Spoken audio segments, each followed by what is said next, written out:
I was driving down a deserted road when my navigation system suggested a new route. They say you should never turn onto unknown roads in remote places.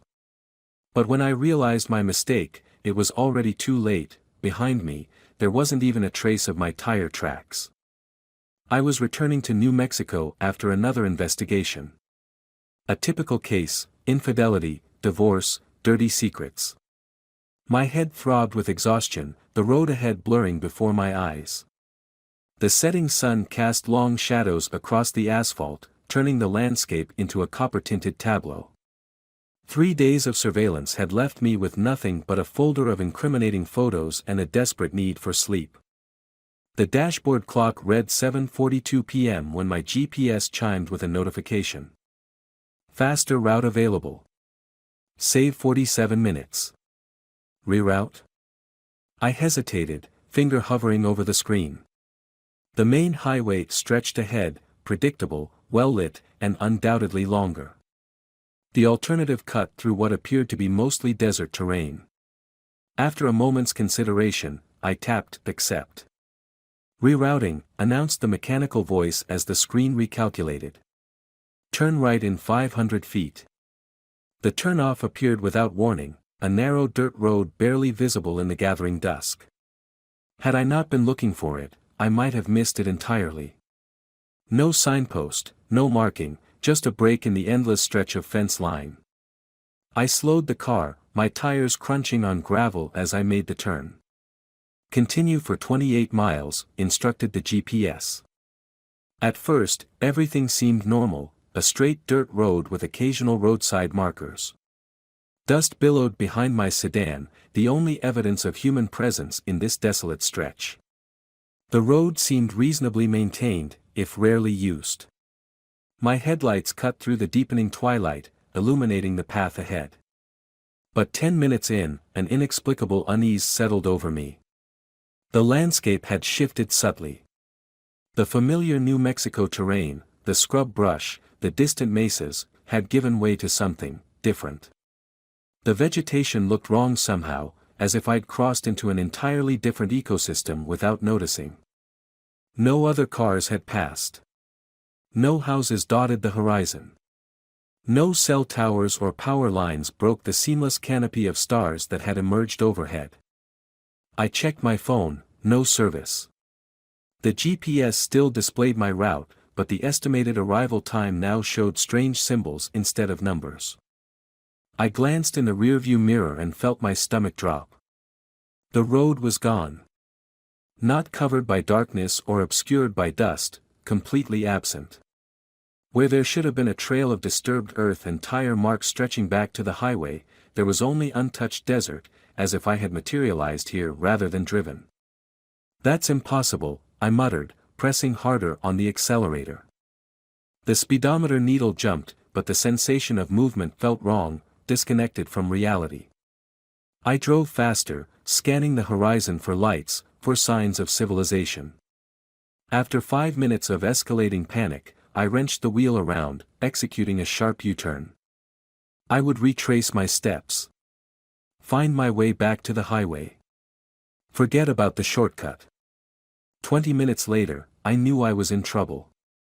The landscape repeated itself in subtle ways, that distinctive rock formation, hadn't I passed it already? The bent cactus that resembled a waving hand, now on the opposite side of the road. I was driving in circles, though the road itself appeared perfectly straight. The GPS screen flickered once, twice, then went completely dark. When it illuminated again, it displayed nothing but an empty grid, no roads, no landmarks, no destination. Just a small blue arrow representing my car, moving through a digital void. I pulled over, killed the engine, and sat in silence, listening to the tick of the cooling metal and my own ragged breathing. The quiet was absolute, no distant traffic, no wind, not even the buzz of insects. I stepped out of the car, the door closing behind me with an unnaturally muffled sound. The night air felt wrong against my skin, neither warm nor cool, just present. I scanned the horizon in all directions, turning slowly. In the distance, perhaps 2 miles away, a small cluster of lights winked into existence, as if responding to my attention. A building. Civilization of some kind. I got back in the car and drove toward the lights. As I approached, they resolved into the shape of a small roadside motel. A single-story building with maybe 6 or 7 rooms, a neon sign flickering weakly above, rooms, in red, with a vacancy sign beneath it. The parking lot was empty except for a single truck, an old model Ford, covered in dust so thick I couldn't discern its original color. I parked beside it, noting with unease that its license plate was completely blank, not obscured or missing, but a featureless metal rectangle, as if it had never been stamped. The motel office cast a sickly yellow glow through its windows. I approached cautiously, every instinct honed through years of investigative work screaming warnings. The door creaked open to reveal a small reception area with dated furnishings, a wood-paneled counter, a pegboard with room keys, a rack of faded tourist brochures for attractions I'd never heard of. Behind the counter sat an old man in a washed-out plaid shirt. His face bore the deep creases of someone who'd spent decades under a harsh sun, but his eyes were curiously blank, like pools of still water reflecting nothing. "I need a room," I said, my voice sounding strange in the hushed space. He didn't speak, didn't even blink. He simply reached behind him and took a key from the board. "Room 22. He placed it on the counter with a hand that trembled slightly, fingers mottled with age spots. "22nd room," he said, his voice like dry leaves rustling. I frowned. The motel doesn't look big enough for 22 rooms. He didn't respond, just stared past me with those empty eyes. I took the key, its weight unexpectedly substantial in my palm. Brass, with a red plastic tag displaying the number. "Is there anywhere around here I can get something to eat?" I asked. Nothing. Not even a flicker of recognition. "How far to the nearest town?" Silence stretched between us. I sighed, turned away, then paused. "Has anyone else stopped here tonight?" For the first time, he moved, tilting his head slightly as if listening to something I couldn't hear. "You're in 22, he repeated. "Always 22. A chill ran up my spine as I left the office. The night seemed to press in around me as I walked along the exterior corridor, passing rooms 1, 2, 3. The numbering was sequential, logical, until I reached the end of the building. Where room 7 should have been, the number on the door read 22. I stood before it, key in hand, doubt and confusion warring with exhaustion and the simple need for shelter. Finally, practicality won out. Whatever strangeness was occurring, I'd face it better after rest. I inserted the key in the lock and pushed the door open. The light was already on inside. A standard motel room greeted me, queen bed with a floral comforter, veneer nightstand, small table with 2 chairs by the window covered with heavy curtains. Everything was clean but dated, as if the room had been preserved from the 1970s. On the table lay a wallet. My wallet. My hand instinctively went to my back pocket. The familiar shape of my wallet was still there. I pulled it out, looked from it to its twin on the table. They were identical, the same worn leather, the same scratch across the surface from when I'd dropped it on concrete 3 years ago. I approached the table slowly and opened the wallet that shouldn't exist. Inside was the room key. The exact key I now held in my other hand, down to the scratches on its surface and the worn red plastic tag. My mouth went dry. I checked my own wallet, driver's license, credit cards, the $37 in cash I knew should be there. All present. I sat heavily on the bed, staring at the impossible duplicate. Had someone been through my things? Created an elaborate copy? To what end? I went to the bathroom and splashed cold water on my face.